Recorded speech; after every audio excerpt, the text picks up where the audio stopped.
I'm Holly Constant. And I'm Maddie Hockaday. We really love Parks and Rec, and we really love behind-the-scenes details. So we're researching everything from DVD extras like deleted scenes and commentaries, plus interviewing cast and crew who actually worked on the show. We also bring on guests and friends to geek out about everything parks. So join us, you tropical fish. This is literally the best Parks and Rec rewatch podcast. We're your park pals. There's a park and some pals, and there's also therapy too. Okay, everyone. Hello, here we are, Season 5, Episode 20, Jerry's Retirement. This is such a good episode. Oh my gosh. I was so excited when I saw that it came up. I was like, finally, this episode. I love it so much. I agree, but I also have some very cringeworthy moments in this episode. But yeah, I agree. And we're getting to the end of the season, right? We've got 2 episodes after this one. Mm-hmm. And it's just been such a good season. There's been so much development from beginning to end. So yeah. It's crazy. Totally. Well, this was written by Norm Hiscock and Aisha Muharrar. And Norm, we've talked to. I will post his interview in the show notes so you guys can listen to that if you want to. He is so sweet and so precious, and just always gets back to me so quickly. So love that and very grateful for that. And Aisha, we've heard many things from. She's on The Good Place, or was a writer on The Good Place. If you listen to the Parks and Recollection podcast, you've heard her many a time. But just a brief overview for Norm. He's famous for doing Kids in the Hall, King of the Hill, obviously with Greg Daniels, all the things. I tried to reach out to Aisha a while ago, but I never heard back from her, and she doesn't have her contact information listed, so I don't really know how to get in touch with her. So, but if she's listening, I hope she knows that we are huge fans. But yeah, she's on The Good Place and a bunch of other stuff, as I mentioned previously. And then this was directed by Nicole Holofcener, who, OMG, is an Academy Award nominated director for Can You Ever Forgive Me with Melissa McCarthy. This was a couple years ago. Yeah. And I don't think I had realized when I first reached out to her, because she's directed a couple of episodes of Parks. When I first reached out to her, I don't think I realized that she was a Academy Award nominee. Yeah. And I was like, that she had that accolade. Oh my God. Because I think at this time she might have been up for it, but I don't know. Or maybe it was like a year. I don't know. But she, I think, had her agents listed. And I was like, well, why the fuck not? So I never heard back. But either way, I am a huge fan of hers. She is also a writer and producer for a lot of Julia Louis-Dreyfus movies. There's this one called Enough Said and You Hurt My Feelings. And You Hurt My Feelings is so good. I feel like they're just, I don't know what the word is. It's they're like kind of indie movies in a way. But, and I guess I'm only saying that really because it might have been in the theater, but I just don't feel like it was as prominent or like people knew as much about it. But Julia Louis-Dreyfus is obviously phenomenal, and Nicole Holofcener is a great writer and a great director. So I just think that she should get more, recognition. And I think in Hollywood she does. But for like the layman that doesn't really know that she's a writer and director, I feel like civilians don't really know her. So I'm trying to just spread the word. Okay, that's all I have to say. Here for it. So great dream team. And then she also, so like I said, she directed 4 episodes of Parks total. She directed Eagleton in season 3, the one where we see Leslie's Eagleton nemesis. I always think of, when I hear Eagleton, the episode name, I always think of the one where they go visit the Eagleton Park. You know what I mean? The one that they go what? Sorry, I sneezed. Visit the Eagleton Park. The one with Brad, what's his name? Julia Louis-Dreyfus' husband, actually. His husband, yeah. So, but anyway, that's not the Eagleton episode. The Eagleton one is where they see Eagleton for the first time, and Parker Posey is like the nemesis from the old park days. Anyway, so she directed that. She directed Smallest Park, of course, and then a great episode. And then she'll go on to direct the Pawnee Eagleton Tip Off. So she has some really amazing direction under her belt for this. Absolutely. It would have been perfect if her all 3 episodes were Eagleton episodes. I know. That would have been funny, actually. Yeah. Oh my gosh. I really wish Julia Louis-Dreyfus was on this show. I'm going to write my own fan fiction that she comes on so somehow. Great. Yeah. She just, this is like a tangent, but she did such a great job in her little play off in the SNL anniversary show when she's in the audience with her emotional support dog or whatever. Yeah. Yeah. Oh my gosh, that was so good. She's great. Okay, well, I'm ready for a summary whenever you are. Perfect. Okay. Jerry's retirement day comes as a surprise to everyone, and Leslie feels the need to change her PTO day into a day Jerry will never forget. Anne and Chris talk next steps in having a baby, and Tom tries to stop himself from becoming the next Jerry. Oh, yeah. Yeah. Yeah. Oh, Tom. Takes it very seriously. He does, which is part of the problem. Right, exactly. Well, like I said, I really love this episode. We finally get to see Jerry singing his song, the Eggs, Bacon, and Toast song, which is like such a canon moment, I feel. Oh my gosh. I feel like, well, it's monumental. We sing it in our house every time we have eggs, bacon. And even if we have waffles, we change it to waffles or whatever. So it's, yeah. And I'm sure we're not the only people that do that. Right, totally. And I just love seeing this episode of him being a real human and a good dad. Like, I love it so much. And just like Jerry being the highlight of the episode is really cool to me. You know? It is, yeah, after he's been made fun of for all these years. And I love that little peek-see and the little nugget of honesty he has to Leslie when she's at his house too is so great. Yeah, it's really nice. And the name of this episode apparently like freaked out Jim O'Heir and a couple of the writers because they were like, so Jerry is leaving? Like he's just done? And they did. Apparently Norm said that they actually did kick that idea around. Like, so is he just, he can come back. Obviously everybody comes back after they retire and have a nice moment. And, you know, writers figure out a way. But Jim especially was freaked out like, oh, I guess I'm being written off the show now, you know? Yeah. Because I guess I would be too. Well, in real life, that doesn't happen. If I feel like you don't go back to the place that you worked all the time, you know, enough for you to be a cast member of a show. Mm-hmm. Yeah. So it's really nice the way that they pulled this around and like turned it into, you know, that he's going to come back more. What's the word? Like, I don't know what the word is. Like, he's just going to come back more. Yeah. You know, like frequently scheduled arrivals. But anyway, so we start this episode making a scrapbook in true Leslie fashion about her first year on city council. And Ben comes in. This is not his first time, but is this our, I guess, second time seeing Letters to Cleo shirt? It is. Yeah. And I liked the juxtaposition between their two casual day outfits. Yeah. Like he is a vibe. He is, I want to go home and sit on the couch and watch movies and chill. And she is, we're going to go to brunch and we're going to go to the farmer's market. And like, she's still got that very put together look. Not that he doesn't look good. He's just more cash. Yeah. Yeah. She could go out like to a nice restaurant and he probably would need to change. Yeah, he would need to change for sure. But I do love her. I wrote that I love her shirt. I love that collared moment. That's like one of my favorite things I feel in fashion. I only have like 2 shirts that do that, but like, I don't know why. I just really love that look of a collar underneath the sweater. I don't know. It's very white girl of me, but but it's put together. It's a nice, it's not too formal, but also like you said, you could go out to a nice restaurant. Yeah, well, especially like when it's nice, when it's like a nice colorful moment. It's not like, you know, super mega. That's what it is. It's not put together, or it is put together, but it's not like so drab and office looking. You know what I mean? Yeah. Yeah. It adds a pop of like I don't know, design and creativity flavor to it. Yeah. Flavor. I like that. Well, anyway, Ben comes in with the pictures to add to Leslie's scrapbook, thinking that they're pictures of her teaching the sex ed to seniors, but they're actually very graphic sex pictures. Why do you have these? I know. Seriously. Because all memories. The second I would have been done with that, I would have been like, trash.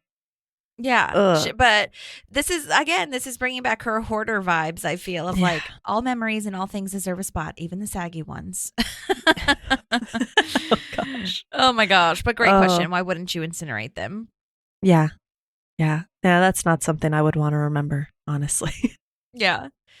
And then she has the names, a scrapbook of reflection. The journey begins. Time is the relentless and cruel enemy of the civil servant. And she spent so much time on the names. That's really hilarious, actually. Yeah.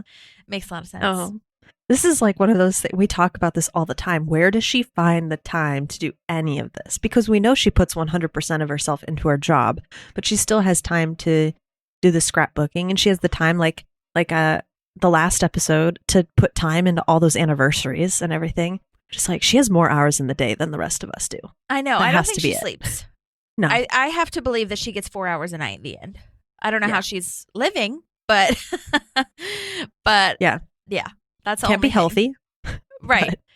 So as we talked about before, they have planned to take their day off. They want to have a little moment. And she's like, let's work on some projects. Wouldn't that be sexy for our day off? He's like, no. I don't understand. I mean, I guess I get it in a way, but I still don't really understand why they went into the office on their day off. That was the first thing I said. Yeah. When they're like, she's scrapbooking, and then you find out that they're on PTO. Why are you at the office? And I guess it could make sense in the lore of Leslie, because, you know, maybe she has all her pictures and clippings and all that stuff like in her office or something. But I feel like Leslie's got to have a spot in her house specifically made for scrapbooking. So Why are they there? Yeah. Great question. Yeah, I have no idea why they're actually at work. Yeah. And if I'm Ben, right? Like, if Leslie says, I need to go into the office, like, for my scrapbooking, I would say, okay, then we're not taking today off, because you're not going to walk into the office and not do something. Right. Exactly. True. It's just not in her nature. Yeah. So, well, Leslie is now asking telling the rest of the crew that she's going to be gone, and asking April to water her plants while she's gone. And I do love that April says that she'll use boiling hot milk instead because they're out of water. I thought that was kind of funny, to be honest. That is funny. I love that little cute matching moment. April's wearing the same kind of vibe. Yeah, that's true. Collar through the sweater. I love it. Mm-hmm. Yeah, I do too. Yeah. Well, then this is when our kind of shock moment comes in, where Jerry comes out and he has this heartfelt speech moment saying it's an honor to have worked with them all. He's wearing a suit, like a suit jacket, essentially. I've never seen him wear that, or at least like not recently, carrying a box he came with in all his stuff. Way more formal today, like as a celebration. Yeah. Donna's looked to camera of like, what the fuck? And speaking of that, I really love how they don't really often use the bleep, but when they do, this one was needed. This one was so funny.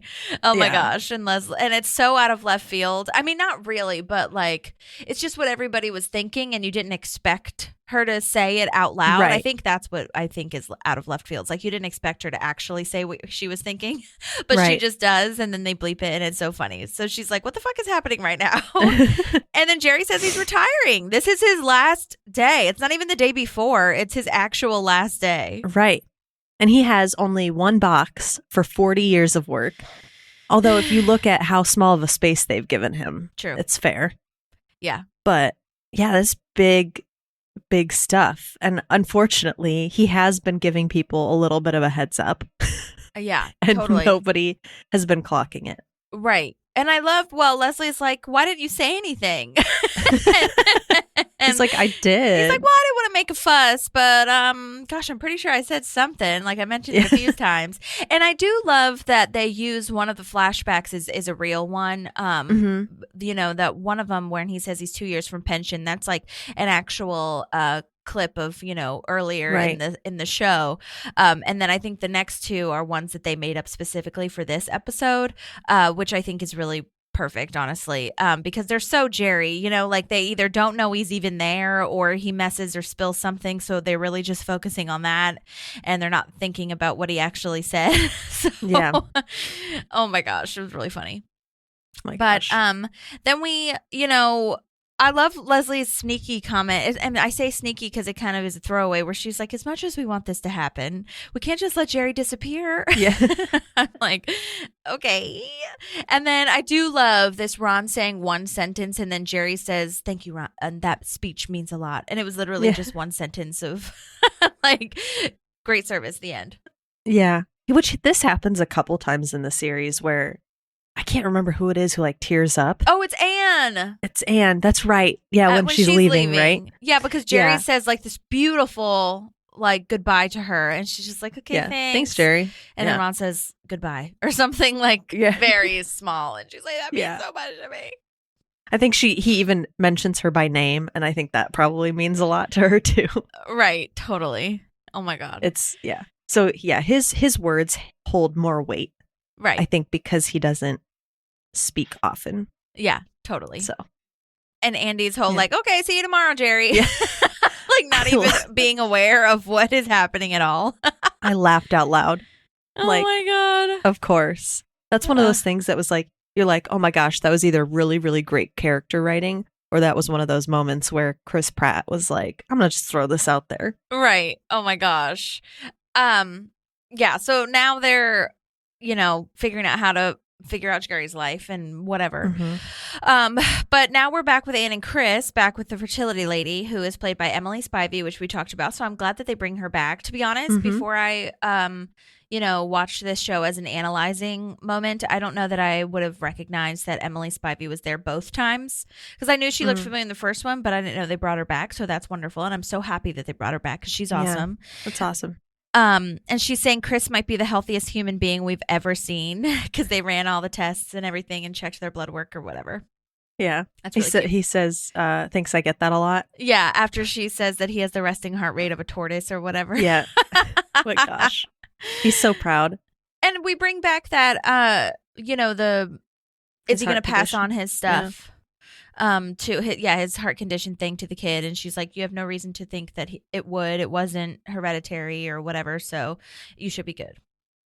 Yeah, so that's interesting. Which is great. Yeah. And she says, they can provide their sample today because of Anne's ovulation schedule, unless there's another reason that they want to wait another month. And then this is where it gets kind of awkward, and they're like, I don't know, maybe. Yeah, I mean, it's just big, right? Like I think about it, you've emotionally prepared, like said, yes, we are going to have a baby, but then to say like today, right? It's sprung on you. Yeah, I think even when you are emotionally prepared to be a parent, it's still scary the moment that you're like, oh my gosh, I'm actually going to be a parent. Right. And the fact that they could do something today, and find out in the next couple of weeks that they're pregnant, like it's just so much. And the fact that they didn't go into the meeting thinking that was a possibility also is, but Emily's character is just so, but like matter of fact, like, let's get going. Yeah. Like we're here, you know? I think I have notes on that later on, where they actually are like providing the sample. So I'll get there when we get there. But anyway, okay, so now back at City Hall, Leslie's sad because she was like, I'm only over here thinking about myself, and she didn't stop to think about Jerry. And poor Ben, I mean, he's just like, oh my God, can we please just have like one day off? I love throughout the whole episode Adam Scott's face, like especially when Jerry is like in the office with them. He's just like, I have that note, covering his face and is just like staring at Jerry of like, can this please be over?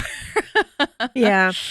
I mean, because if you're Ben, like, this is a day that you took off. Like, I don't know about you, but I look at PTO day as like sacred. Yeah, totally. Like, I'm not going to waste a PTO. Especially when you don't get that many. Yeah. Like, if I end up getting emails in the morning on a PTO day, like, I end up just getting my computer out and working the entire rest of the day because I'm like, it's basically wasted now. My head's already been in work. And I think he's just like, I wanted to be with my wife today. Yeah. And I think in his head, the way I'm viewing it from his perspective is Leslie didn't make me a priority today. And my intention was to make her a priority, like our relationship. Yeah. And that just didn't end up being important to her. Oh, interesting. And that's like, I think that's how I would view it if I was in the situation. Like, we took this day to be together, and not that she cares more about Jerry, right? But that this other thing popped up in front of her and she's like, ooh, shiny, we're going to do that instead. Mm-hmm. And yeah, it feels like he just gets pushed on the back burner. Yeah, well, and I mean, now Leslie is going through Jerry's file, and it's like this part is really funny too, where the file doesn't really have much. It's a handicap parking from when he got gout, the sticker for handicap parking, a Parks and Rec golf cart driving exam, which he failed. A bad performance review from her. She was like, who would write such a thing? I stand by this. Yeah. I stand by it. And apparently at the beginning of his time at City Hall, he had dreams and goals. Like, he wrote down that he wanted to meet the mayor. He wanted to have a building named after him. And to be honest, that's a stretch even for like really accomplished people. So that seems like something that he just said because he was really young. So. Yeah, right. He didn't know what it took to get your name on a building. Right. But I do love, I mean, this is where she does prioritize him, because he says mac and cheese pizza and she's just like, oh, you made that, and starts making out with him. And it's very precious. It is. Love that. Well, now April says that torturing Jerry was one of her favorite things in the world to do. So they're all sad that there's no Jerry anymore. No one left to, be mean to, which is like a weird thing in and of itself. Yeah. But then Ron says, don't worry, like there'll be another Jerry. When one Jerry leaves, the office naturally selects another one to make fun of. So now everyone is worried about who will become the new Jerry, and it's making everybody paranoid, and everybody's like, oh my God, who's going to be the new person to fuck up and be made fun of, which is really sad, to be honest. It is. Like, why do we need to do that? I know. Oh my gosh. It's so sad. Okay, so now we're back at the fertility clinic, and I don't love that we skim over the next part of this whole like Anne's transition to another position, so it's not a conflict of interest. I do love that they're putting that in there so that it's like a nice detail. I like that, but I don't really understand what happened with that either. Yeah. Again, everything feeling rushed again. Yeah. They're just trying to rush it along. The only logical thing in my head was that what they would have done was that they had already started the process, but they didn't know they were going to do this today. So she was calling to get confirmation that it had cleared. Yeah, totally. But we've never talked about this before. Right, exactly. Because it absolutely needs to happen. The conflict of interest is real. But I guess the skimming over it was just like, I felt slapped a little. I was like, not slapped, like whiplash. Like, where'd that come from? You know what I mean? Right. Yeah. Anyway, so now she's an employee of the county health board, and I'm guessing that this is city. It's like city and county are separate. I'm reading too deep into it, but like that would make sense to me. So anyway, I will say this is the first time I laughed out. The next thing is the first time I laughed out loud in the episode where the guy's like nurse gives Chris the cup to put his sample in, and he says if you fill it up all the way, you get on the board, and there's a picture of Harris with his thumbs up, just so matter of fact. Harris made me laugh out loud with that, like just like little kid expression. Yeah, absolutely. Oh my gosh, like he's so proud. That was so funny, and I think the thing that really made me laugh too was current champion. Underneath, like if you want to beat it, this is the current one. Right. Just so many things to say with those two words is so funny to me. Yeah, it says so much with so little. Right, exactly. This nurse person is played by Mike Nojun Park, by the way. He doesn't have any information really on his IMDb as far as contact info, but he was in St. Dennis Medical, which is the new Peacock show. It's so good. Have you watched that yet? I haven't, but I've seen clips of it and it looks funny. You will love it. It's the same mockumentary style. It's so good. Oh my gosh. That, Abbott Elementary, and Will Trent are keeping my faith in network TV, to be honest with you. Okay. Good to know. It's so good. And then General Hospital, he was also in. Space Force, Will and Grace, he was also in. Side note, really funny, the name they gave him on IMDb was Donnie Cumtembler. Like, Cumtembler. Oh my gosh. Lord. There's a reason they didn't say that in the show. Like, Mike, sure. Mike. Oh my gosh, that's so funny. Oh my God, hilarious. But anyway, okay, this is where I think I had my notes on the Anne and Chris thing, because it's awkward because Chris is like, I'm going to go in there and like provide my sample. You're going to be out here pretending not to think about what I'm doing in there. And I'm going to try not to think about you while I'm in there. But like, should I think about you? He also called her his fallopian princess, which makes me want to throw up in my mouth. Really? I thought that was cute. I was like, we couldn't have gone with baby mama. Like, see, that seems cheap to me. Fair. Like it's Look, just different more strokes for different folks. Pun intended. Absolutely. LOL. Oh my God. LOL. Oh my gosh. I don't know what it is about the word fallopian that I was maybe just it's like, too medical. Maybe. But Anne probably appreciated it being a nurse. I don't know. Yeah. She probably thought it was funky weird too, but works. I don't know. I thought it was funny. Yeah. Oh but this is so awkward. I'm so with you. Like, you can tell they're not ready to do it today. Totally. And I'm glad they come to that conclusion together. But it's just like, you guys. Yeah, well, Anne is like, you know, she can tell that there's like weirdness and awkwardness. Mm-hmm. So she's like, we don't have to do this today. This was really sprung on us and it doesn't need to happen. And I get that. I mean, like you said before, if they're not prepared, like you were just expecting to like make the schedule and like confirm everything was good. And I can see how it would be uncomfortable. But I do feel like, and I've never been in this position before, so I could be absolutely speaking out of turn. And I would love to be corrected if that's true. But I feel like people that really want a baby and have been trying to have a baby, like Anne says that she has for a very long time, I feel like it'd be weird and crazy.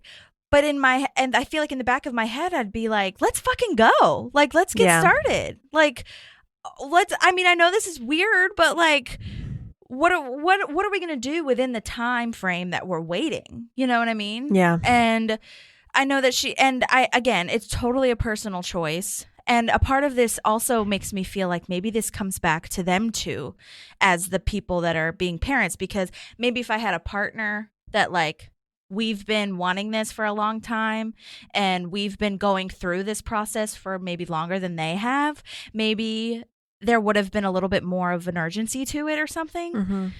But it just felt a little awkward to me that Anne was like, no, never mind, I think.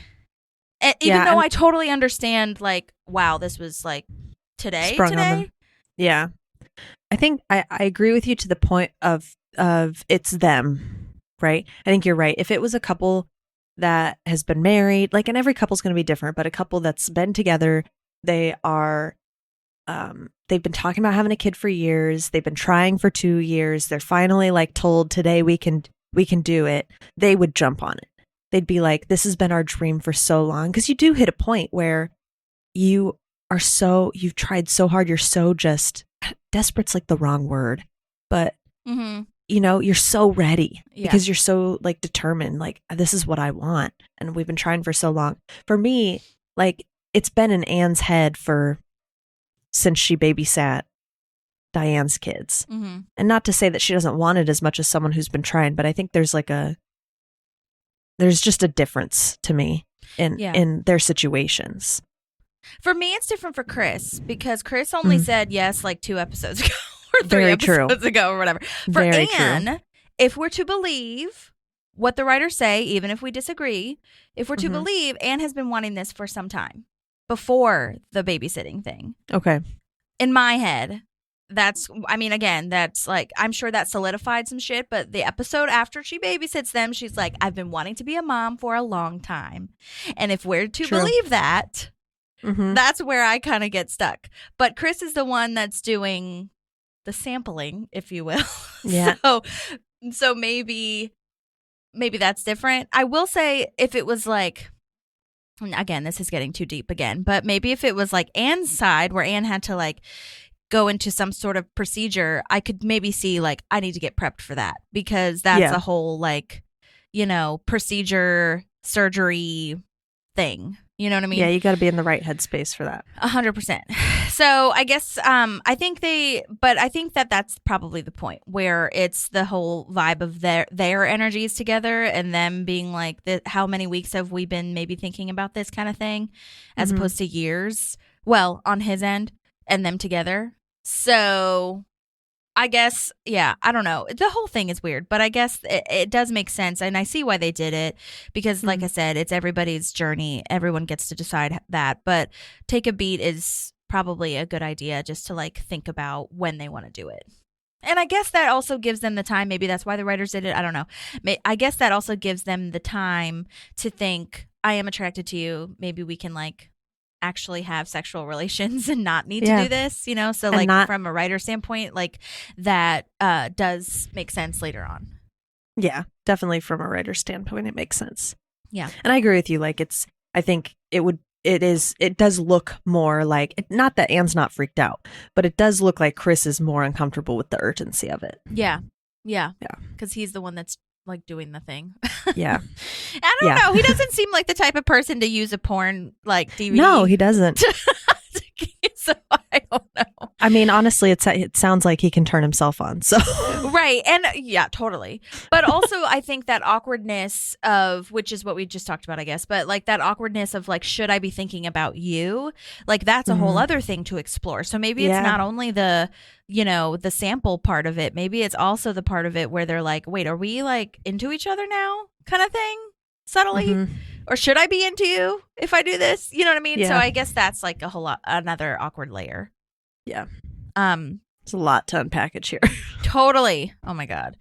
Anyways, then this is the thing that we talked about in the last time you and I did the podcast together, where she throws the cup, and I was like, nope, hate it. I hate this so much. I think it's like, you already had the awkward moment. Let's wrap it up in a nice way. Like, it's not, I'm sorry. It's not funny to me. I guess it's all opinion based. It's probably funny to other people. But to me, after they just had this kind of deep moment, I'm just not deep, but like funny deep moment. They came to a conclusion together. They had to talk about this, like, and this line that personal. I don't know, this line that they give her of like, it feels wrong to leave it here. Why, Anne? It's wrapped up in plastic. Yeah. Why does it feel wrong to leave it here? You're a nurse, bitch. I just feel, I'm sorry, I think they did Anne dirty in a lot of these little moments. A lot of these fertility moments, they did her dirty. Rashida does a great job and makes you love Anne. But I don't think it doesn't have a flow to me. Yeah. But yeah, I don't know why we couldn't have just handed it back to the dude and been like, we're gonna come back. Maybe like put it on the counter and then run away. Okay. Yeah. Yeah. You know? Well, because then he throws the porn. Yeah. I don't know. It's very strange. And I talked about this in the last episode. I think it was the last episode or the one before that, where I loved seeing Anne as a nurse again when Ron gets sick from the girls. And I loved seeing Anne be like, shut up, Ron. I'm fucking taking care of you. And you need to eat a goddamn banana and shut up. I loved seeing her be the no nonsense nurse again. It was so perfect, because to me, that's Anne. That is the core of her, personality, her character. And I just love it. I loved it so much. And so I think that's where sometimes I'm just like, I know we all have that moment where we're not always on top of our game. We're not always no nonsense, like shut up, I hate you kind of vibes, or making our boundaries. But I feel like it just went too far in the other direction in a lot of ways. So, because I think even outside of the no nonsense, she's rational. She's always the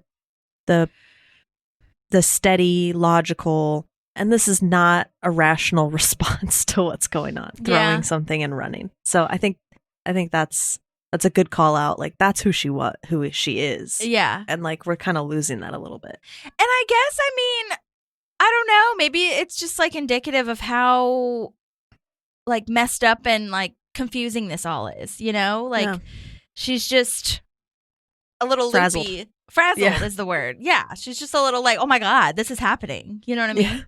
Like, even though I've wanted it so much, it's actually occurring. This is crazy, so I can see that part of it for sure.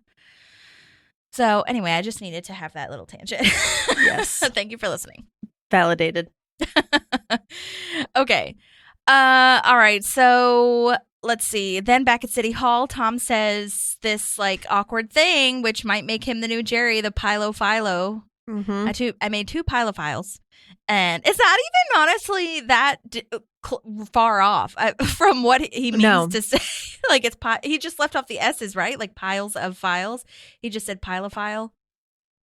Pilophile. Yeah, that's what it sounds like. But then he keeps trying to fix it. Exactly, which is where it gets messed up. Yeah.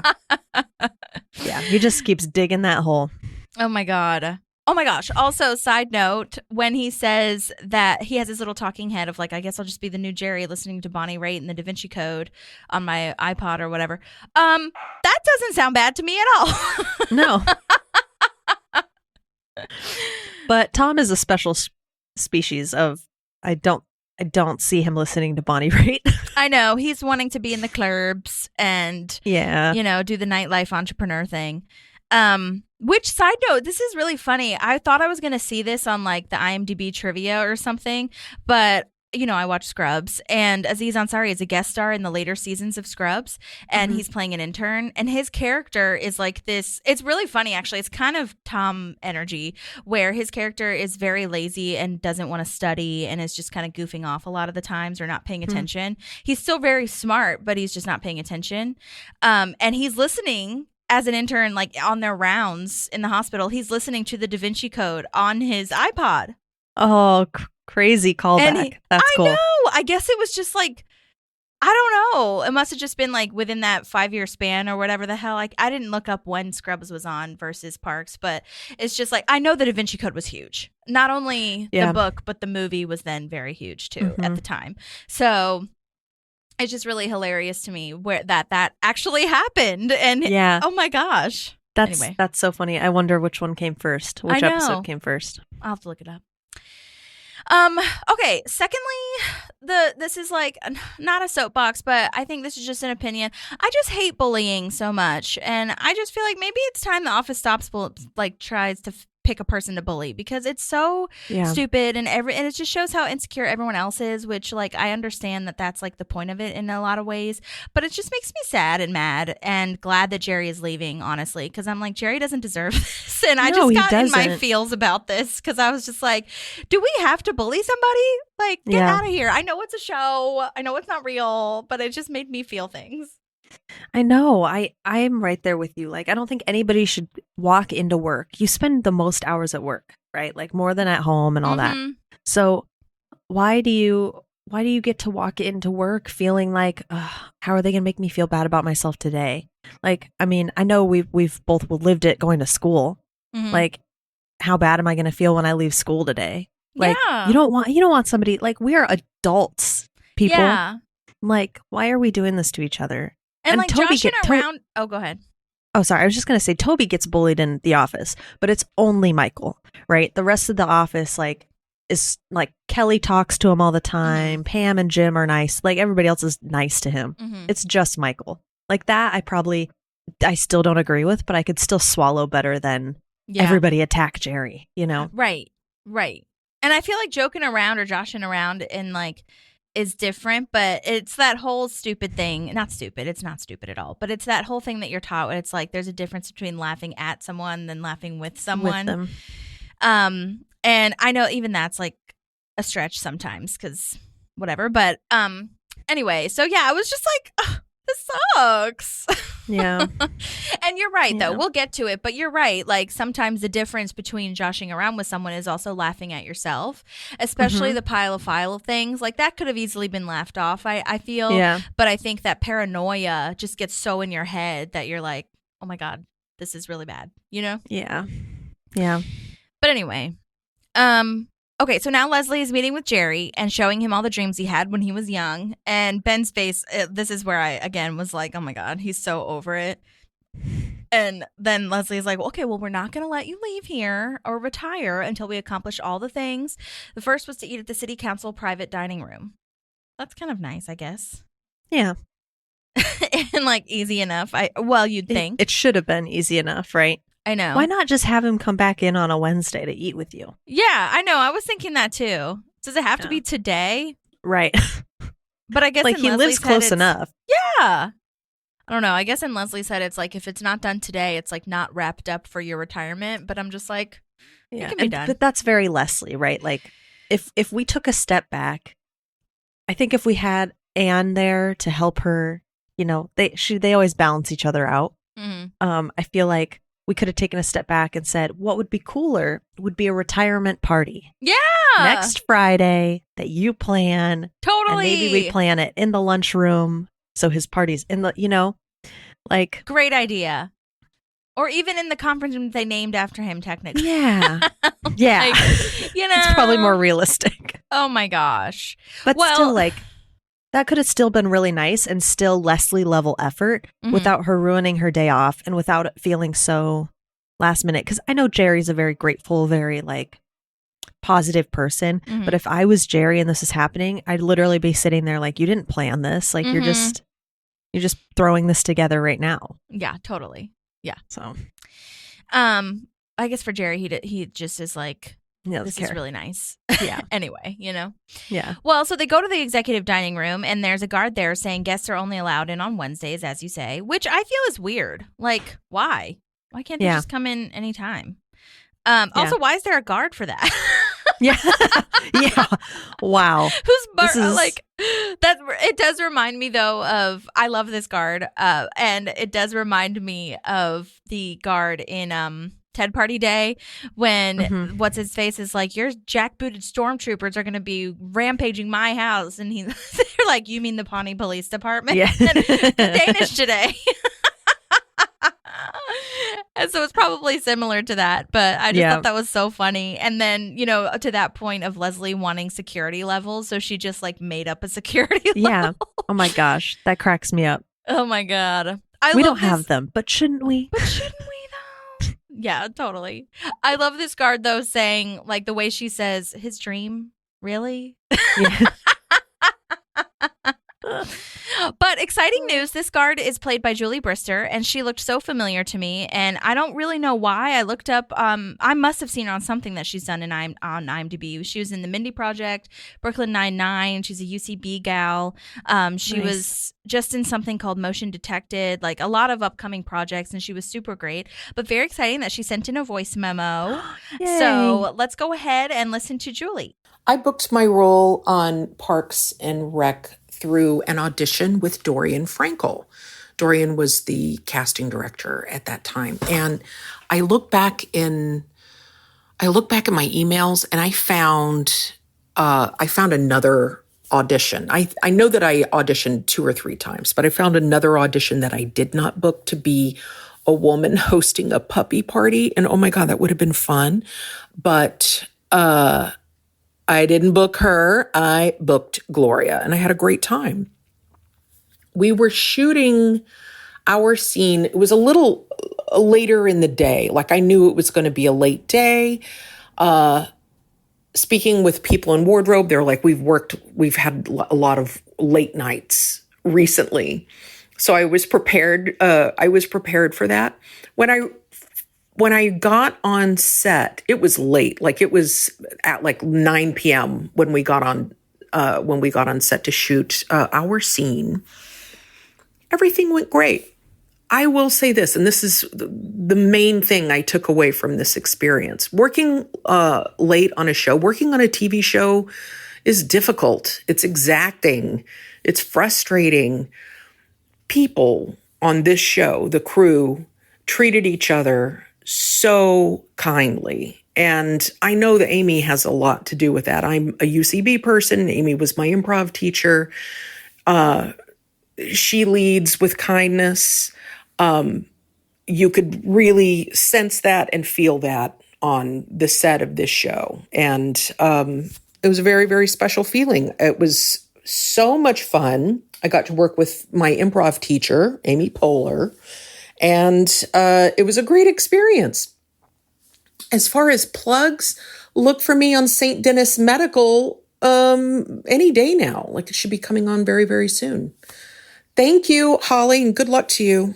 Bye-bye. Oh my God, St. Denis Medical. Cool. Oh, I was just talking about that. Okay, yeah, I can't wait to see her and what she's going to be playing. Oh my God, nice. So fun. Okay. Very cool. I did not know that she was a teacher or a student of Amy Poehler's. I knew she was a UCB person, as I said before, but I didn't know it was Amy Poehler. That's so cool. Yeah. So she got to see Amy like out of the film world and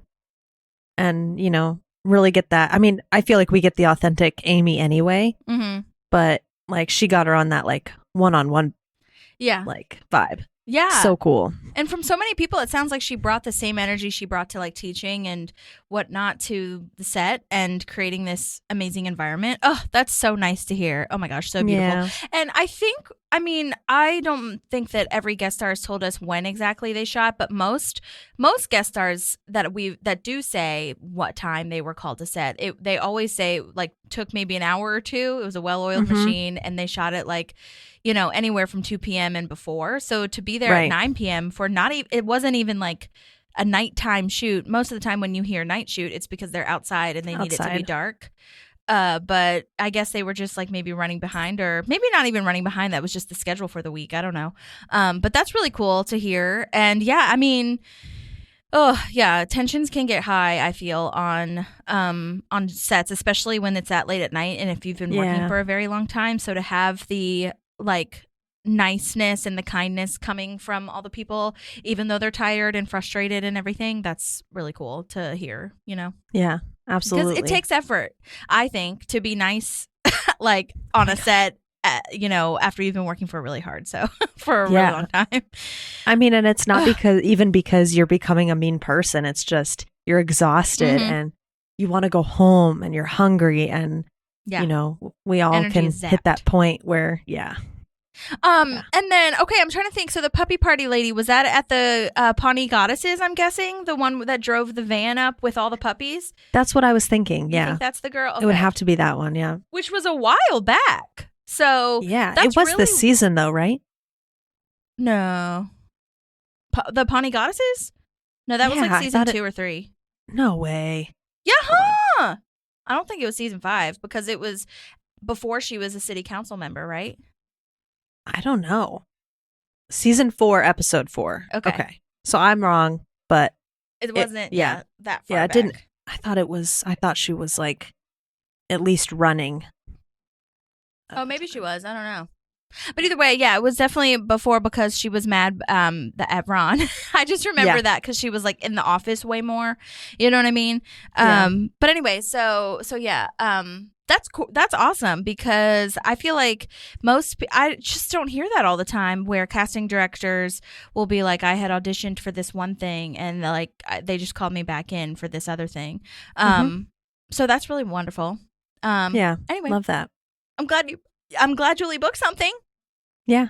She was great as the guard, so I can't wait to see her in St. Denis Medical. Okay, I'll make sure that I tag her and everything in the show notes so you guys can follow her. And thank you so much for sending that in. So fun. Oh my gosh. Amazing. Yeah. Thank you. Okay. Yes. So Leslie goes in because she says that she's going to take like a photoshopped photo of her having her arm around Jerry or whatever, and Ben is like, oh my god, are you fucking kidding me? His face the whole time is just like, this is so stupid. I know. In the office, like you said too, he's just like, why am I here? I do love that. I mean, well, love is probably not really the word, but it's nice, I guess, that he's just like going along with it. I feel like he's truly married now. He's just for real. I know. Because he's just like, okay, I guess this is what I have to do today for my wife. I know, like true effort. Because he could say, he could have been okay, so cool, mad. You do this. I'm going to go home. Yeah. And I'll see you there. But no, he's like, I'm still getting time with her. Right. He's just like, I think honestly, in his head, he's just like, okay, if this is what I have to do to get this the fuck over, then we're going to do this. Yeah. But anyway. So next, Tom thinks Andy should be the new Jerry, but Andy doesn't get embarrassed. He's just a puppy dog. So which is a good lesson, honestly, kind of what we talked about before. If you don't care, no one else really will either. You know what I mean? Yeah. Yeah. Easier said than done. Totally. But Andy is a great example of that. He's like, I mess up all the time. So he just laughs it off. And I think half the time he doesn't even know that he's messing up, which helps For probably. Real. Yeah. Because there's no shame if you don't know what to be ashamed of. Yeah. Blissfully ignorant is what he is. Absolutely. I wrote here that I really love Donna's outfit too. I love all the wardrobe in this episode. Kirsten Mann, well done. Donna's also eating. I said her shirt is loud, is what I said. And I love it. Yeah. And she's eating sushi. Yeah, I saw that too. With like soda. Yeah, of course. Yeah. That is interesting. I did clock that it was soda, but I did not put together that that's a weird drink to have with sushi. So funny. Yeah, but anyhow, next Jerry goal is to meet Mayor Knudsen, and he's dead, so they're at the graveyard because he passed away, and I love that his little thing says his stone says gifted dog racer as well. I was like, oh my gosh, what Yikes. a funny little detail. Yeah, and I do love how matter of fact Leslie is, because Ben is like, this was before Ben's time, so Ben's like, was he a really good mayor or something? And she's like, no, he was really corrupt and racketeering, and then he died from pills, but really he was thrown out of a helicopter while handcuffed. This history lesson is wild. Like some people think he's still alive, but because they never found the body. But she's just so matter of fact, like, but they never found the body because he exploded on impact. Yeah. Like this story, I can imagine just circulating. And I have to say, I really relate to these little small town like stories because my mom will tell me random stories about people. Like my sister, I think I've said this maybe before on the podcast before, but my sister, my brother-in-law, and I always joke around because when we're visiting home, we'll drive on these back roads and she'll like point at a house and she'll be like, "Oh yeah, that's where so and so died," or "That's where so and so like," and then she'll say some crazy thing, totally like Leslie here, like. Just matter of fact, that's just what happened. And we're all just like, what the fuck? It's just so crazy because when you've lived in a town your entire life, it's like, of course you're going to know all the things that have happened. Yeah. Yeah. You know? Yeah. Like almost everybody knows almost everybody else. And yeah, weird scandals, things happen. Rumors, all the things happen so fast. All the things. I have a side thing because we're talking about your hometown, Fredericksburg. Yeah. And I didn't know this. I knew my dad went to visit because I guess one of his friends lives there now. That like back before Killy was born. Well, I just found out that Killy has this little stuffed cow.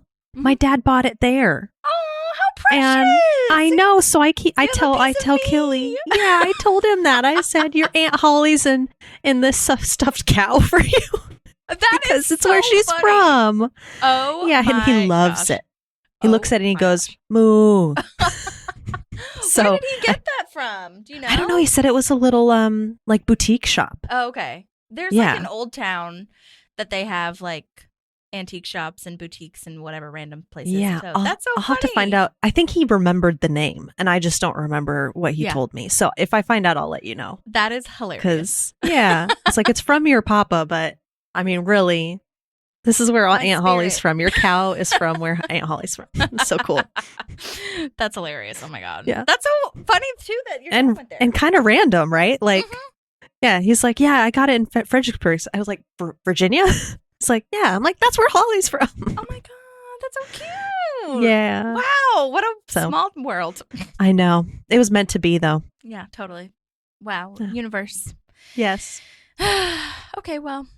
That's fun. I love that. Yeah. Sorry to derail, but I thought that was no. Cute I need to know that. Oh my God, I love that so much. Okay, good to know. Well, Jerry is now talking to the headstone. Like, I'm sorry, those Serbian monsters pushed you out of that helicopter. Oh my God. And then Ben, I think this is finally where Ben is like, okay, look, we're done, right? Like, we did all the things. Can we please enjoy our day off together?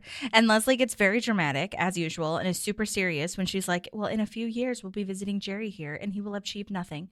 Achieved nothing. Is that what you want? And he's like, no, of course not. Why does she have to put it like that? Like, I know. The only right answer to that is no.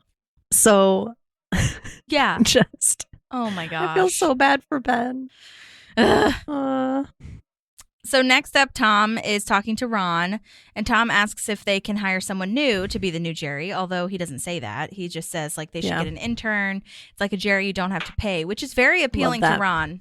Great selling point. He went in prepared. The business 100%. And man in him is going strong right now. Yes. 100%. Yeah. And let's see here. So now Anne and Chris are reading the pamphlets about fertility and everything at Anne's house. And this moment when they realize that they are attracted to each other and they might want to like take to the next step and everything. I feel like that this part was cute. I was into this part. I was like, I don't know. I don't know. I how do I explain this? I feel like I was wanting to reject the part of me that wanted this part to happen first because I know that there's so many different ways that maybe aren't conventional to have a baby. So I didn't want it to be like, well, they need to fall in love first and have an attraction first and then have a baby. I guess I just felt like this was a cute moment that I feel like could have happened naturally, and they could have wanted to move away together for other reasons, if that's even why they started the baby like conversation. Or maybe it's just because like a lot of times the way shows move things forward is for someone to start a family or have a baby or whatever. So like, I don't know. I thought this was cute, and I just wish that we had just captured this moment and had it be a little bit longer. Yeah. I personally would have liked to see more build up chemistry wise, because that's true. The first time I watched it, I just kind of was like, wait, what? You guys like each other again? Yeah. It wasn't, yeah. It wasn't like they were flirty together or, doing the little side eye things to each other or, I didn't get any indication that this is where we were heading. And maybe part of me could be like, just in the romanticized version of TV shows and movies where we see all this like lovey-dovey flirting stuff where we're like, oh, those two are going to get together, and we didn't have that with them. And maybe that's okay. Maybe it's more real life that way. But this does, I'm totally with them. Like this feels very clinical. We dated, like we are attracted to each other. We should just do this naturally.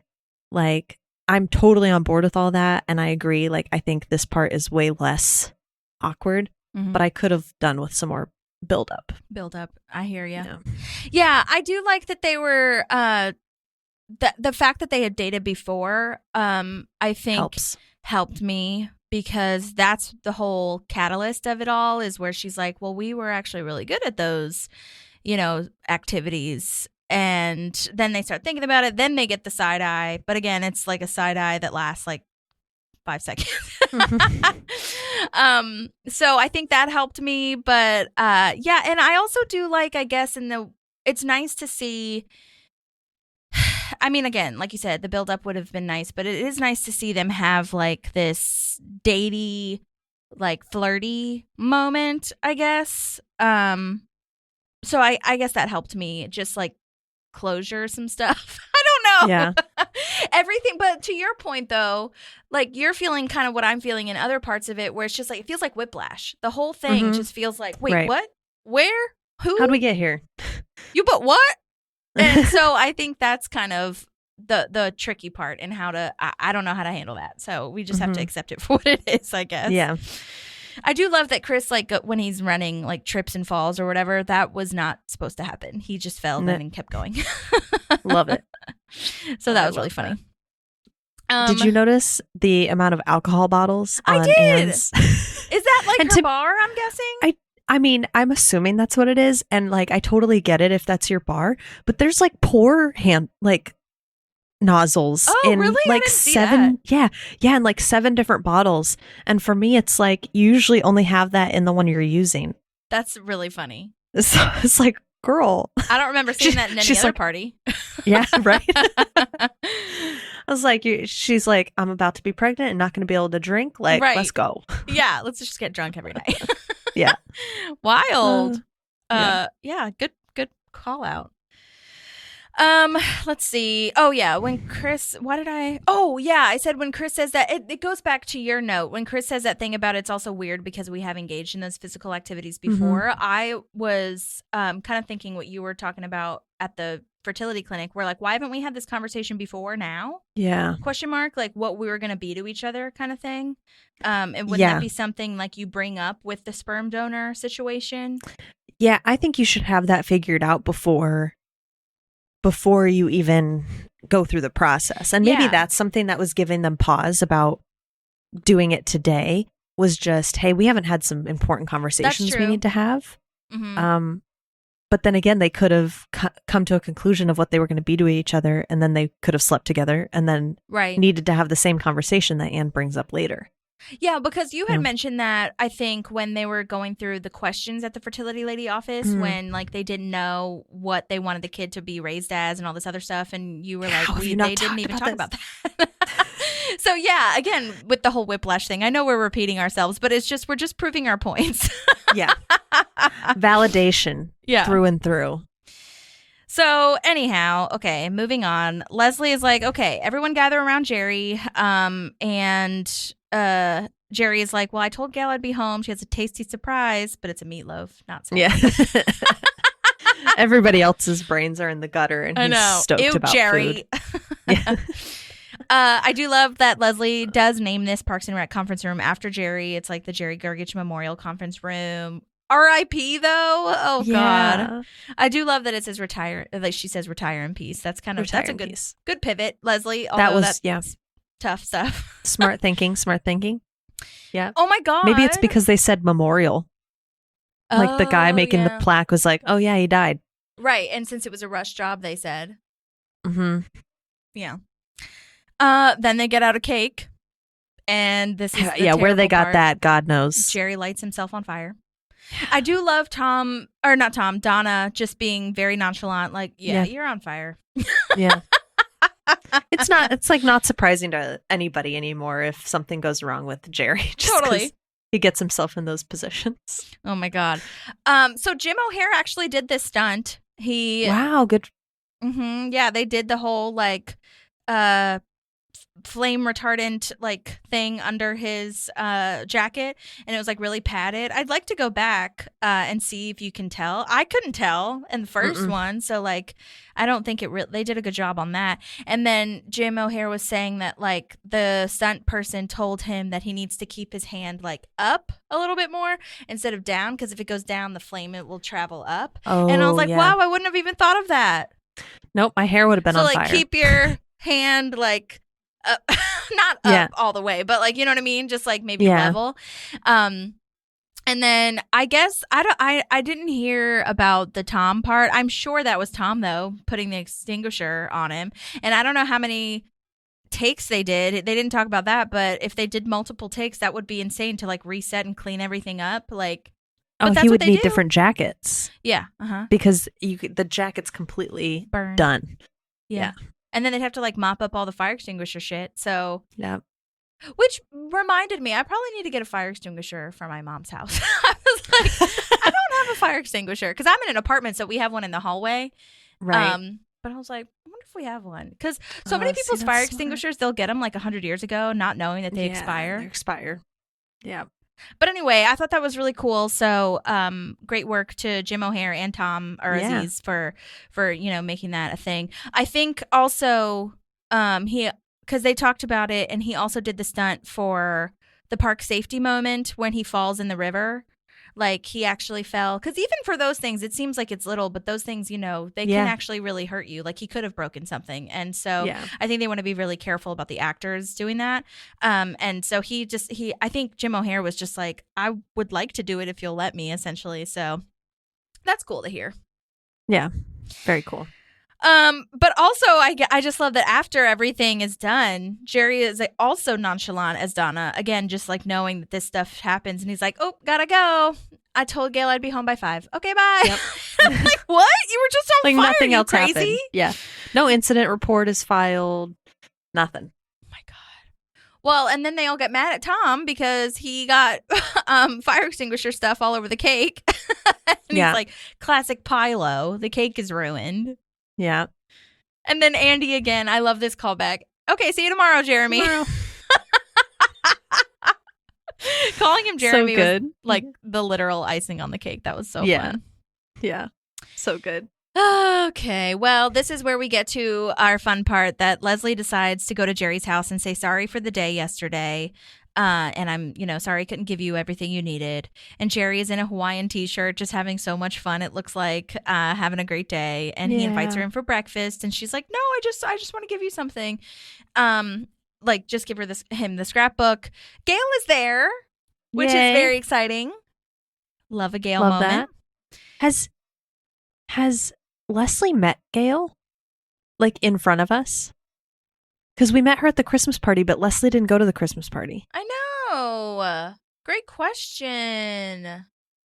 Because I'm intrigued to, I think I think she knows who Leslie is just because, well, she's a councilwoman, right? But also Jerry probably talks a lot about her. Right. That's a good question too. I don't know, like what else she would have come to. Doesn't sound like it. Yeah, interesting. But I feel like they should have. Oh man, that's a stumper. I feel like they should have. I don't know. Interesting. Well, anyway, okay, so Leslie saying she's not into breakfast foods is a very strange thing to hear. Oh my gosh. Yeah. She'll say anything to get out of Jerry's like orbit. I feel was so bizarre. And so they insist that she goes in, and she's like, I don't know. I feel like she's just so reluctant. Yeah. It's very sad.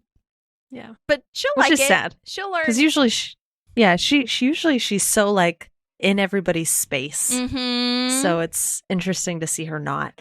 And Jerry points out her waffle purse, but it's like you could also point out the fact that she goes to JJ's like on a daily basis. And you literally also know had that. waffles at her wedding. Right.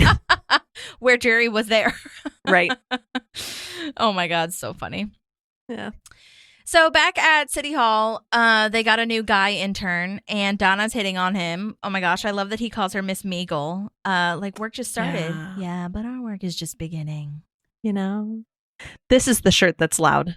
Oh, sorry. Okay. I made a note here, but I thought it was the shirt from before the first day. But it's this shirt. The green Got it almost looks like a Jamaican flag. Oh, I need to go back and watch it. I can't picture it right now. Yeah. But that's so funny. Oh my God, I love that. Yeah.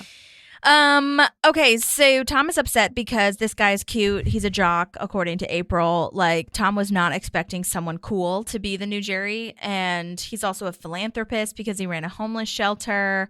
He talks about how he doesn't want to be married because there's so much love to give. And Andy wants him to marry. He gets it. Yeah, he gets it.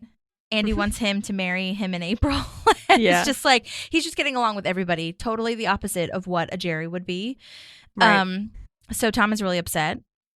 And side note, this intern is played by Ryan Dorsey. He's been in a lot of stuff. He's like a huge star right now. I personally haven't watched most of these shows just because they're very like scary to me.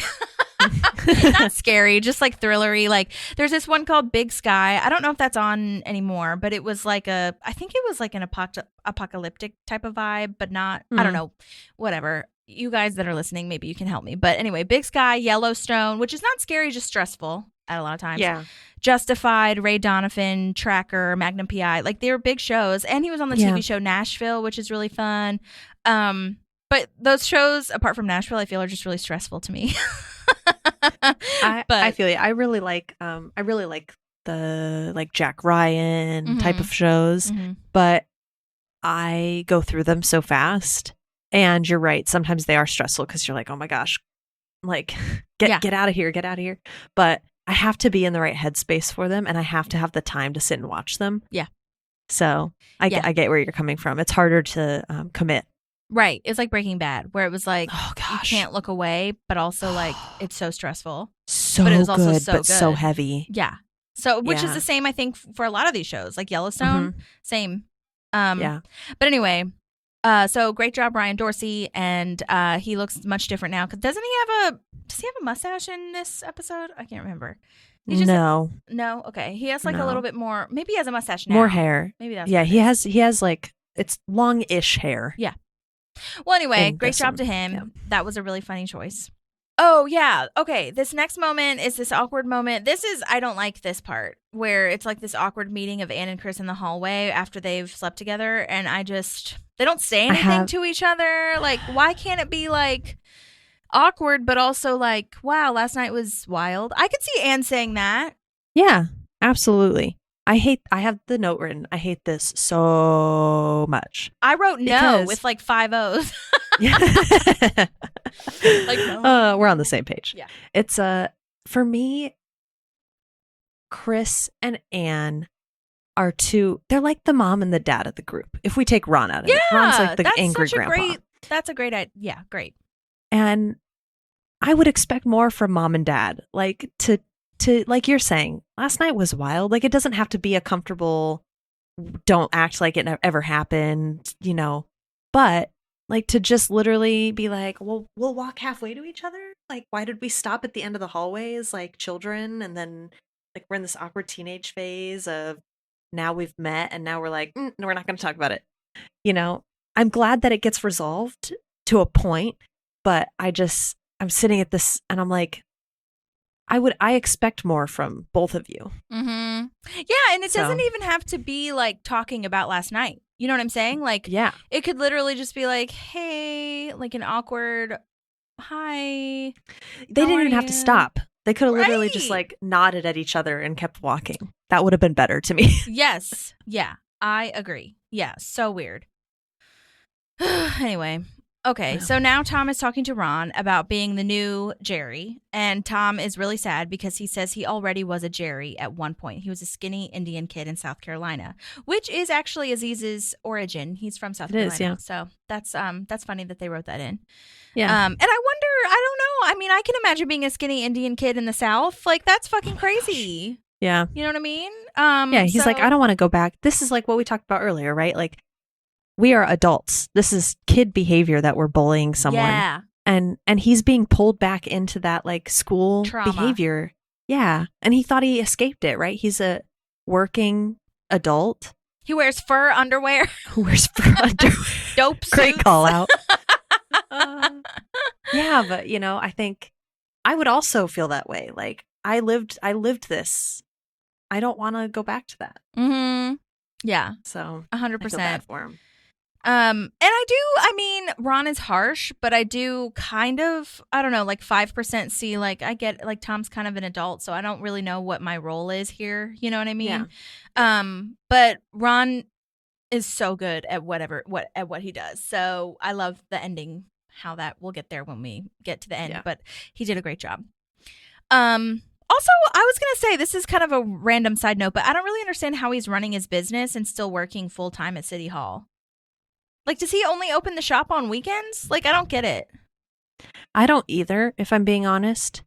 I don't know if, like, he has some sort of deal where he's in from, like, 7 in the morning to, like, 3, and then when school lets out, he's out there because that's when kids would be there. Maybe he does it at night. That's a good call. I didn't think about that. Yeah, but I don't know. That's a good point. I mean, we learn that he has an employee later, but there's so much that goes into running a business outside of being boots on the ground handling them customers. Also, his employee was like Mona Lisa, so how right is she really doing? So like, what?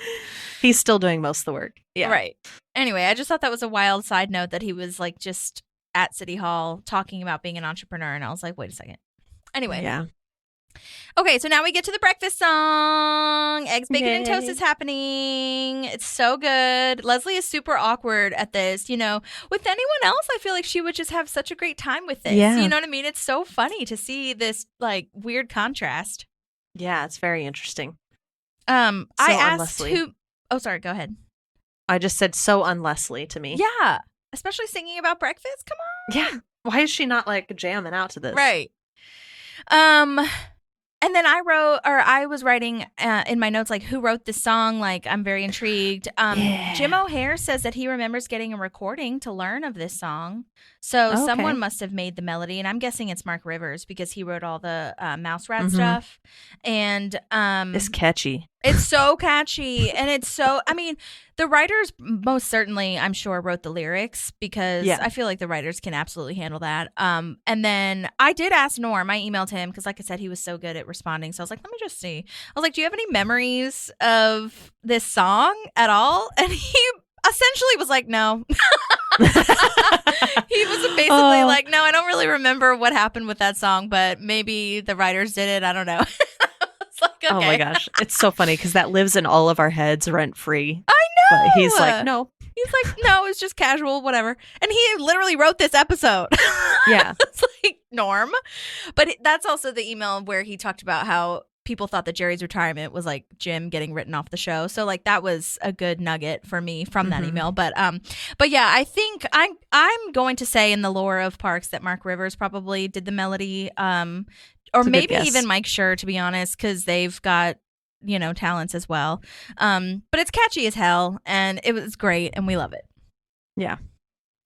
Oh, also, did you notice there was, like, I don't know if it was meaning to do this or if people were, like, I don't know, like, just had different tones, but there felt like there was a harmony in it. Oh, there is. I'm pretty sure they're singing harmonies. Yeah. Yeah. So when Jim said, like, that's what I was thinking. I was like, because when Jim said that he was sent something like a melody to learn, I was like, wonder if they sent them harmonies too to learn, and all the girls had to learn it. And I'm like, I can see that happening. Yeah, I could also see people being talented enough that, I mean, totally. I mean, we could have done this in school, right? If somebody gave you the melody and said, "Hey, Maddie, harmonize," or vice versa, right? We could make that happen. So maybe they just said, You harmonize. Go. And it's a nice build to their musical talents from when they're playing at Christmas. At Christmas and singing at Christmas. So it makes total sense. They're just such a happy family. Like, this is what you sing every morning. I know. That's what I wrote. I was like, every morning, that seems insane. Yeah. We sing that every morning. It's so cute. Like, you have to build that into your routine before you leave for the day. I did reach out to Jerry's daughters like when we first met them a while ago, but I haven't heard back. So I was like, I'll just leave them be because I know that they're like, doing stuff. But I will just say that their names are Malia Beth Johnson, Katie Gill, and then Sarah Wright, who plays Millie. And I think I follow all of them on Instagram, but I especially follow Sarah Wright because she had a little bit more episodes. So I was just like trying to get in touch with her. And she's a good follow. She's really interesting. She's married to somebody. She's married to an actor that was very prominent, I feel, in like the 90s teen movies, but I, for the life of me, won't remember his name. But anyway, he's fun. And then, of course, our goddess, Christy Brinkley, is Gail. So just wanted to shout out their actual names. So Leslie presents the scrapbook with nearly 4 amazing pages. Gail gets very PDA with Jerry, and that's cute, but kind of also weird at the same time, but also very cute. And oh my gosh, this is the part where everybody freaks out, where Leslie drops a cup and Jerry catches it and then tosses it in the air and catches it again. This, the first time I ever saw it, mind-blowing. Yes. It was so smooth. Yeah. Like, what? So well done. Which is how you know that Jim O'Heir was a great actor as playing Jerry, like dorky goob. Yeah. Apparently Jim said he wanted to like catch it with his pinky. You know how like if you like the handle with his pinky, but he just couldn't like make that work. So they just caught it regularly. That would be extra. That would be way extra. I still feel like it looked smooth the way he did it. So yeah, well, I think with it being that still attainable to the normal human to catch a mug like that is like, oh my gosh, he's been able to be a normal human this whole time. Totally. It's like and attainable. Leslie's like, where am I? That's so real. I think that's what the audience is thinking. Yeah, the way Amy presents that line is wonderful. And relatable and hilarious. Totally. Like smiling through it, like this is nice, but also what the fuck? Yeah. Yeah. And the whole family's clapping for him. Ugh. Yeah. So cute. I love this next moment so much. And I think it's such a good lesson for us all that Jerry says he knows he didn't achieve all of his goals because Leslie just keeps harping on the fact that like, I wanted to give you so much more for your retirement and show you that you could have accomplished all these things and blah, blah, blah. But Jerry's like the best part of working at the Parks Department was he got to come home at 5 p.m. and be with his family every night. And that's what matters most. And the scrapbooks of work are not the most important things. He has like 800 bajillion scrapbooks and photo albums of his family. And those are filled and important. And it's such a good reminder that like you said, we do spend so much time at work, more than we would spend at home, which is wild to think about. But that's not the most important part of our life. I mean, it doesn't have to be the most important part of your life. You know what I mean? Yeah. It's not everything. And I love this because I think Jerry's a good example of someone who loved his job. He liked going to work, but he liked being home more, and he didn't want to put himself in a position one day where he couldn't be home at that time and he had to work too much. And I think that's just so beautiful. I think that's an imbalance we have in this country, that success is seen as, I think we're getting better, definitely than when like I was a kid. But, there's this success is how high you up in your company you are, not how you are with your family. Yeah. Just like achieve kind of vibes. And so the more you do that, the less time you have for your family, and it's a whole like balance thing. So I love this photo album of Muncie, by the way. Like it's literally like engraved in the photo album. It's so cute because that's his most favorite place to go with his favorite people. I mean, this makes, and I think, I know it's like a little bit like, well, it's just building on what we've already learned, because without this home life, Jerry would not be a character that I would be like excited to see all the time. Do you know what I'm saying? Yeah. Like, I'm really glad that they balanced this out. And I'm really, that's kind of the point of it too. Like, to have the Christy Brinkley wife, to have the beautiful girls. And like, this is why he can put up with all the shit at work, because he knows he's going to go home to his loving family. So, absolutely. Yeah. It's lovely. I mean, not saying that people should be having to put up with anything. Right. Just saying. Yeah. But for this purpose. Maybe that's why it's harder for Tom too. He goes home fair. and he doesn't have a family at home. Not that that's not, he doesn't have a fulfilling life outside of it. I just don't think he's found his purpose outside of work yet. Yeah, that's fair. Yeah.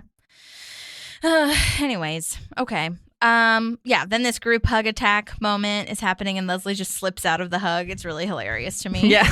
And bye. And okay, so now Anne, this part kind of makes me mad. Ugh. Not mad, but like, you'll see. So Anne is going to Chris's office and finally is like, okay, let's be adults and talk about this. And Chris is relieved. And we're finally getting to that point where we're like, okay, let's have a conversation. And I feel like she says like 2 sentences and then they make out. And I'm like, that's all? Yeah, they didn't. You didn't talk about it.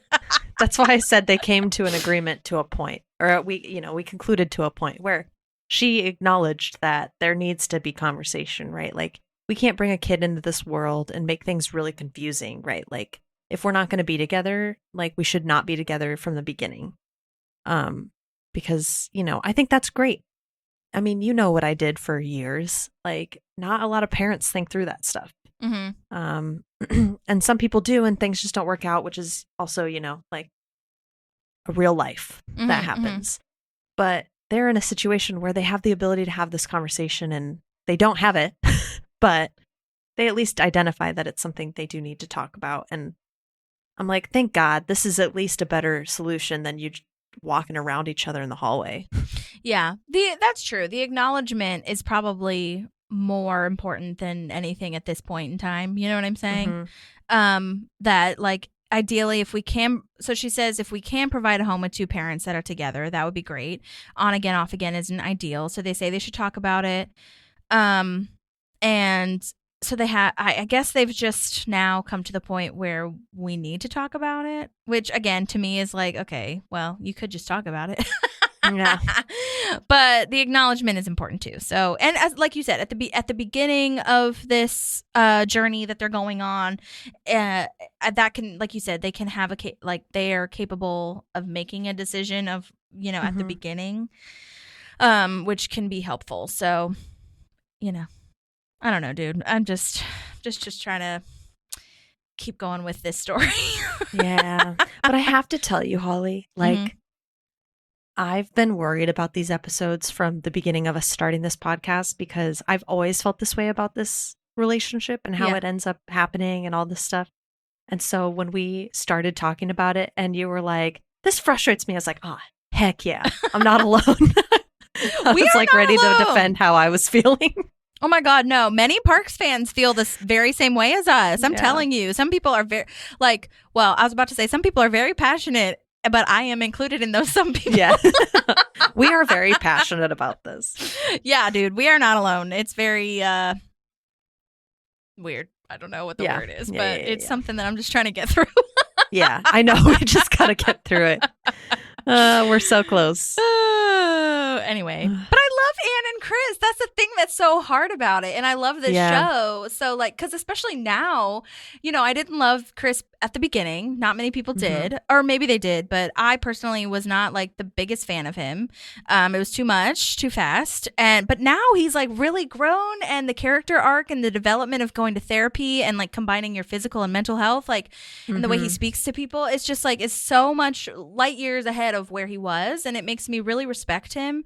And I really respect Anne now. And so I just really feel like the meshing of those two growths, if you will, developments could have just been so much better. But at the same time, I'm not a fucking writer, so I don't I don't know how I would have done it differently. I don't know. I mean, it's not like I was in the writer's room, and I'm very grateful for the people that were. So it's like, you just, every show has its flaws, and this is not, like, if this is, I guess, the biggest thing we're worrying about, that's fine. But I also feel like with Anne, especially, I'm not sure that they know exactly what to do with her, like we talked about, because, you know, like, she was following all her boyfriends and now she's more confident, and now Ben is like Leslie's foil. Anne is no longer the only foil to her. So I think that they just got, like, I don't know, maybe a little bit like, what do we do?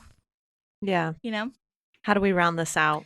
Yeah. And I think in the next season, when we see these new characters kind of come in, it's next season, right? I don't think it's the last season that, like, Crazy Greg, what's his name? Shit. Craig comes in. It's like that, those characters needed to come in to give us some, like, new blood kind of vibes, I feel.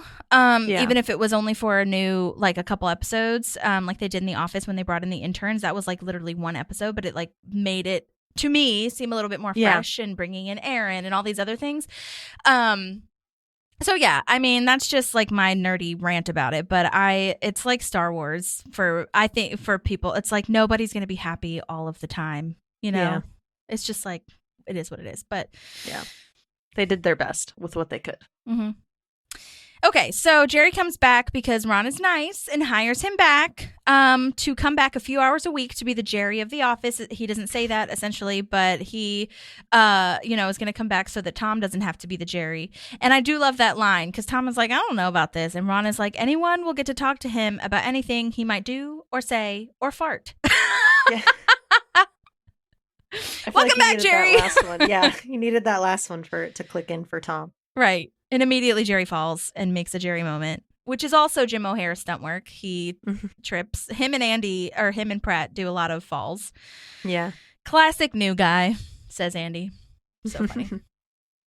Okay, so this is a nice part where we're wrapping up, where Leslie does say sorry and apologizes to Ben about not spending time with him on their day off.